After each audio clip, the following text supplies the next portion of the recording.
Mirëmbrëma dhe një herë të gjithëve, Mirëmbrëma. faleminderit për ftesën. Unë do doja të shtoja edhe për takimin e sotëm që ne patëm, lidhur me reflektimin dhe ngritjen e zërit për të drejtat e konsumatorëve, tryeza e cila kishte në fokus dialogun e hapur ndërmjet aktorëve të ndryshëm, të zinxhirit të funksionimit të sigurisë ushqimore, por dhe të mbrojtjes së konsumatorëve, institucioneve, mediave, të rinjve, edhe organizatave të shoqërisë civile, nuk ishte gjë tjetër veçse ta sillte në fokus dhe një herë temat si e drejta e konsumatorit dhe siguria ushqimore, pra për ta prur në tryezë si një prioritet i shoqërisë tonë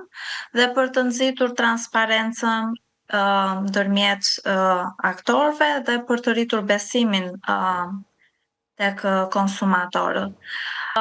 Ne kemi bërë disa ndërhyrje në disa qytete të Shqipërisë, por nevoja është e madhe, kështu që ndërgjegjësimi padyshim duhet të vazhdohet edhe të forcohet më tej për të gjithë aktorët e zinxhirit ushqimor.